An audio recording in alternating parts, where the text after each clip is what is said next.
Selamat pagi anak-anak. Bagaimana kabar kalian hari ini? Ibu harapkan kalian selalu dalam keadaan sehat ya.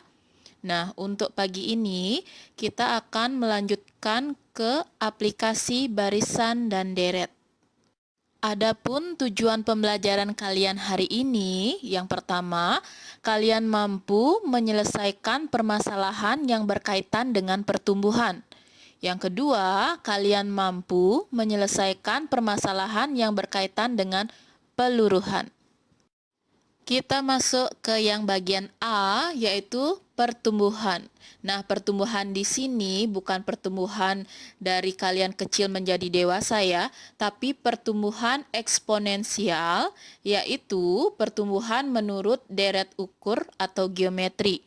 Nah, pertumbuhan selalu bertambah dengan suatu persentase yang tetap dalam jangka waktu tertentu.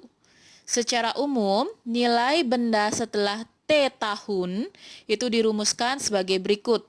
HT itu sama dengan H dikali dalam kurung 1 plus R kemudian dipangkatkan dengan T. Di mana R itu adalah pertumbuhan nilai benda setiap tahun dan H itu adalah nilai awal suatu benda. Untuk lebih jelasnya, perhatikan contoh soal berikut. Banyak penduduk kota A setiap tahun meningkat 2% secara eksponensial dari tahun ke tahun. Tahun 2013, penduduk kota A sebanyak 150.000 orang. Nah, pertanyaannya, tentukan banyak penduduk pada tahun 2023. Perhatikan penyelesaiannya. Diketahui H sama dengan 150.000. Kemudian R itu 2%. 2%-nya kita jadikan bentuk desimal ya. Itu adalah 0,02. Kemudian kita cari T-nya. Itu caranya 2023 dikurangi dengan 2013. Jadi T itu adalah 10. Setelah ketemu H, R, dan T, kita substitusikan ke rumus. Jadi HT itu sama dengan H dikali dalam kurung 1 plus R, kemudian kita pangkatkan dengan T. Jadi H10 itu sama dengan 150.000 dikali dalam kurung 1 plus 0,02, hasilnya nanti kita pangkatkan 10.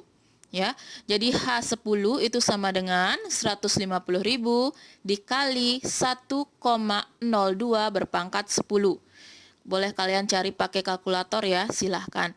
Jadi hasilnya di sana 182.849,163. Nah, jadi kita bulatkan itu menjadi 183.000 jiwa.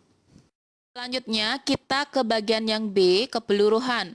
Peluruhan eksponensial yaitu peluruhan menurut deret ukur geometri.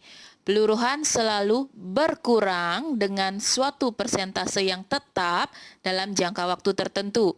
Nah, secara umum nilai benda setelah T tahun sesuai dengan peluruhan itu berkurang.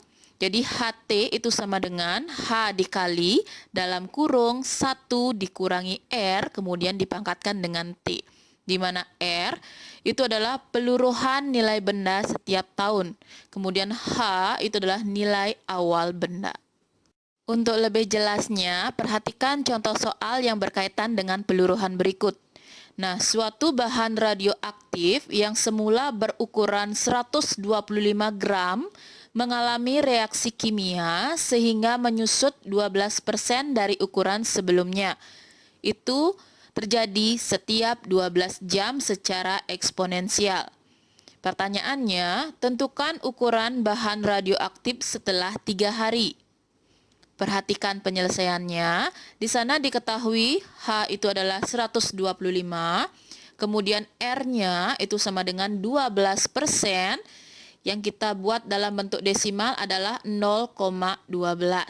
Nah, peluruhan terjadi 3 hari. 3 hari itu adalah 72 jam. Jadi, karena terjadi setiap 12 jam, maka 72 kita bagi dengan 12. Maka T-nya itu terjadi sebanyak 6 kali. Langkah selanjutnya, jadi kita substitusikan tadi ya, komponen yang diketahui ke dalam rumus. Jadi HT itu sama dengan H dikali dalam kurung 1 dikurangi R, kemudian dipangkatkan dengan T. Jadi H6 itu sama dengan 125 dikali dalam kurung 1 dikurangi 0,12. Kemudian kita pangkatkan dengan 6. Jadi H6 itu sama dengan 125 dikali 0,88 berpangkat 6. Jadi H6 itu sama dengan 125 dikali 0,464. Jadi H6 itu sama dengan 58,05 gram. Nah, sekian dulu untuk materi hari ini, yaitu tentang pertumbuhan dan peluruhan. Untuk minggu depan, kita akan lanjut ke materi bunga majemuk dan anuitas. Terima kasih dan selamat belajar.